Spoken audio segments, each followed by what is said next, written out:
How's it going? Okay, today I'm talking about embroidering on the back of, this is the PTS 30, so it's a thin polyester material hat. Customer wants something embroidered on the back, and these can be tricky. Let me show you a little hack on this. So we're gonna do a couple pieces of backing, some thick tearaway backing. So lots of people will embroider the back of a hat using like a circular hoop.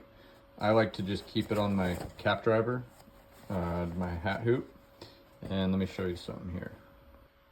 Okay, now that I got it hooped, you can see that it's pretty bumpy, and that's probably not gonna embroider great. So Barrett, that's the machine I run, comes with these clamps. These are generally used when you're doing like a unstructured hat. And it would be a forward facing hat, and then you would clamp the back to pull the material down tight.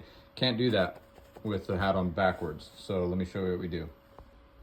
So you're gonna need some spray tack. You can get this kind of thing at like Joann's multi-purpose adhesive, or you could just use your screen printing adhesive, your palette adhesive, if you have that. So what you're gonna do is spray the back of this with this. I got a camera in one hand, so I'm gonna do that real quick.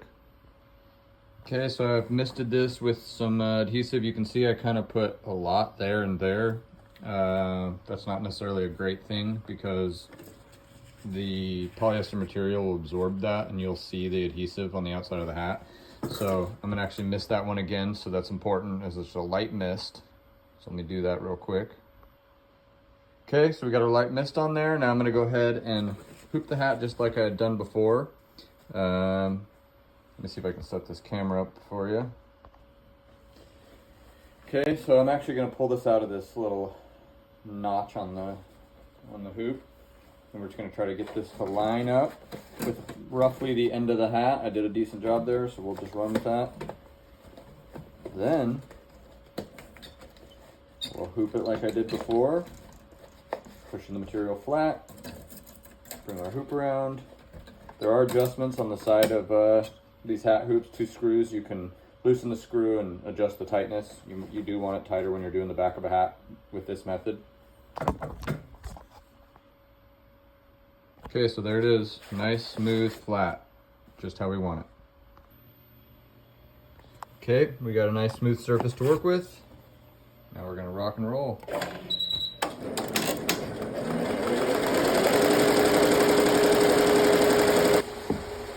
Okay, so I ran the hat and I wanted to show you the difference. So this hat was ran without the adhesive.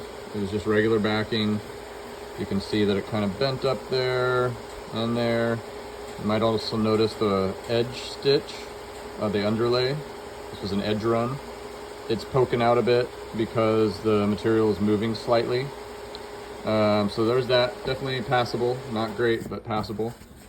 And then here it is with the backing, or with the adhesive on the backing. And you can see that it just looks much better. No puckers, no wrinkles. The edge run is also not visible. This right here is just a little loose thread that needs to be trimmed off. That's not the edge run. But yeah, all in all, much better from this to this just by putting a little bit of adhesive on the backing. Anyway, there's your tip for the day.